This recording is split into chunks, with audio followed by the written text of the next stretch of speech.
Well, yesterday was a better cold start than today, and I didn't get video of yesterday's figures. The battery said 12 volts, and I'm like, that's getting a little, well, actually it said like 11.8. I'm like, that's getting a bit low to do a diesel cold start, so I wanted to see what it would do, and didn't have the phone handy.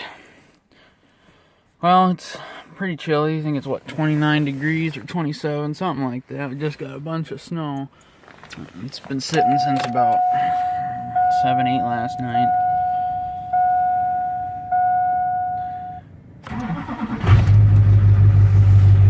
No hitches at all.